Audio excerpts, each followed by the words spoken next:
All right, let's go to line 1 and speak to Paul Lane, MHA from Mount Pearl South. Good evening, sir. Good evening, Pete. How are you this evening? Not bad. We haven't spoken for a while.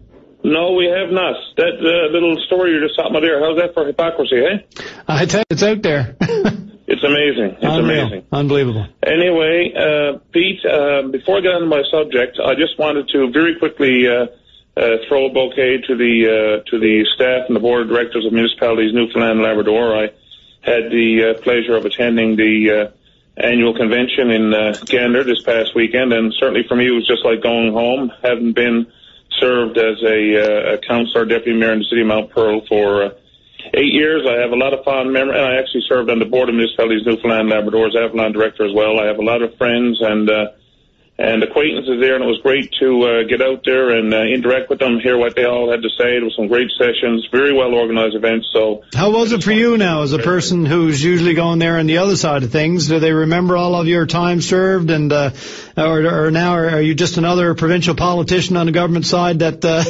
has some answering to do for them? No, Pete, I have to say that at least from my own personal experience, nothing really had changed. Yeah. They were all good friends and acquaintances of mine before I got into provincial politics, and nothing has changed in that regard. Of course, you get into the scattered conversation about, different things, but we're all very respectful of one another. And new fiscal arrangement, perhaps? We both have a job to do, I guess. Yeah, they're talking to you about a new fiscal arrangement, no doubt? That, no doubt, that came up, and certainly, our government is committed to that process, and I think that everybody just wants to see what happens as we negotiate through it with the Minister of Municipal Affairs. And certainly they must recognize that having someone like yourself in there with your long experience in municipal politics, that can only help to have someone who understands, their challenges and all that sort of thing.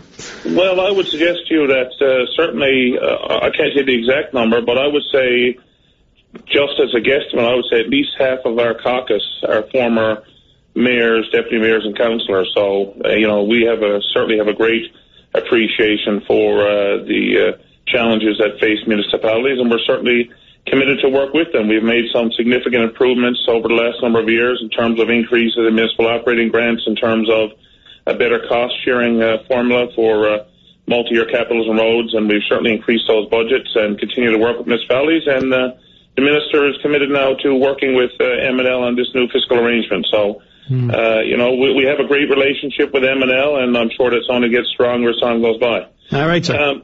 Pete, what I wanted to call about, I think it's no secret where I stand on Muskrat Falls today. I've made certainly my opinion loud and clear that I do believe, based on the information that I've seen to date. Yeah, no doubt people know because of that, but they also know because of which side of the house you sit on as well, because apparently they go hand in hand. Well, you know what? People are going to have, I can't tell others how to think, what to think of me or what I have to say. I can only say it as I feel it and what I believe to be true. Mm-hmm. And, again, based on what I have seen to date, I believe it's going to be the best option. Now, that being said, I, like everybody else, am anxiously awaiting the DG3 numbers, as well as the reports on the alternatives, such as wind and natural gas and so on. Man, if you don't have them yet, how long is it going to be before we get them? You're like a sitting MHA on the government side, and you haven't seen these numbers yet? I haven't seen them, Pete, no. Honestly, I have not. They're in, though. They're in. The government has them, right? Well, my understanding is that the numbers came in, I believe Minister Marshall said that they came in, but they've gone to MHI just for review and confirmation and so on, because we want to make sure we do it right. So, there's no doubt that those numbers and that information should be out sooner rather than later, I would suspect. I'd love to get into it with you on Quebec and everything, but let's keep going because we only have so much time. Well, and I can call another time on Quebec. I certainly have feelings about that as well. But, Pete, I guess all I want to say to people, look, as far as I'm concerned. So, when I hear that kind of stuff, I just don't think it does the whole debate on Muskrat Falls or anything else any good. We need to wait for the numbers, stick to the debate, and then once we have all the information, then we can ask informed questions, and hopefully we'll get informed answers around it, and we'll make the best decision for the people. Fair enough. But, I do have to say that the sorts of things that, help out or tease the minds of people who are skeptical as I think it's healthy to be, are things like Bill 29. When stuff like that happens, when it happens, without really any kind of real logical explanation, and has all hands saying, what the hell is this? Where did it come from? Why are we doing this now? It's easy for them to start thinking. Pete, I can give you a very quick answer. I don't want to get into a debate on Bill 29, but I'm certainly more than capable of doing it because I sat in the House for a number of nights and I listened to all sides and I participated in a number of times. Yeah, go ahead. But in terms of the timing of Bill 29, Bill 29, the ATIP legislation, which was passed a number of years ago, every 4 years, I think it's 4 years. I stand to be corrected. I'm not sure if it's 4 years or 5 years, but there is a time limit there in that the legislation would be up for review, and that time had elapsed at that particular period in time. Oh my God, Mr. Lane! If everything that had a time limit was done in the amount of time that you actually had, that would be one thing. But so many things go on forever. Yeah, but this is not a policy now, Pete. You got to remember, this is not a policy. This is not like you had some government. No, it's a piece of legislation. This is a piece of legislation. And this piece of legislation was put in place long ago, was up for review. And the review time was up. We were sitting in the House, and it came forward. And the review said there were too many. Said there were too many requests that were vexatious or frivolous, and that was clearly not true. That clearly was proven that there weren't too many requests for the people to handle. So clearly it came. A number of very frivolous requests. Well, there could be a number of very frivolous requests, but there weren't too many to handle. And the fact that it came along when it did, I think perhaps had a lot more to do with the sensitivity surrounding Muskrat Falls than it had to do with any timed review. Well, I think that's what the skeptics would say. That's what the anti-Muskrat Falls people would say. Well, everybody must have known that's what they were going to say when it started. It wasn't mentioned in the election. It didn't mention it. Wasn't mentioned in the election, Mr. Lane. Nobody brought it up. Nobody said a word about it. Why would somebody mention it in the election when it's just a piece of legislation that was up for review, just like lots of legislation is going to be up for review? We can't run for election and say, here's every possible piece of legislation that exists in our society today, and these are the ones that could be up for some sort of review. Sure, there's legislation that's amended and changed all the time. That's nonsense. Does it explain why it's considered the worst in the country and condemned from one end of the country to the other? What? It's not considered the worst in the country. Well, geez, that's what they said. They came out. Pardon me? That's what it was just called. It was just recently it was designated as, I forget exactly what the organization was, but it was designated. Yeah, that's the organization that talked about how we were worse than some of these third world countries. Is that what you're referring to?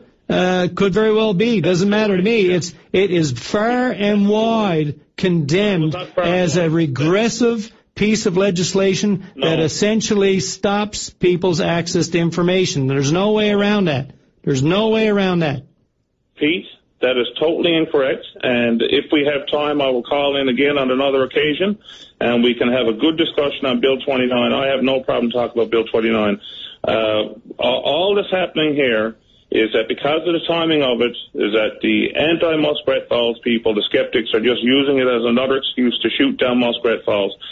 It has nothing to do with Muskrat Falls, and whether or not what information is available or not available. I can tell you, Minister Kennedy has said, and the Premier has said, that all the information will be laid on the table, all the reports will be laid on the table for everybody to see, and then we will make an informed decision on what's going to be best for the people of Newfoundland and Labrador. That's what we were elected to do. I tell you, another thing we have to talk about some other time. We got to run to our break now. We're overdue. But another thing we have to talk about, which is something that was alluded to in this new report that came out today from Ames, is the fact that the setup of Nalcor is, and I'm not saying that it's the case right now, I'm not saying anything negative about anybody involved in Nalcor, but the way it is set up, it sets a recipe, it sets the fertile ground for corruption down the road. It is almost the kind of control and secrecy that made, and I'm not comparing the two by any means, but I'm just saying that this is how some of the religions came to be in such a power that they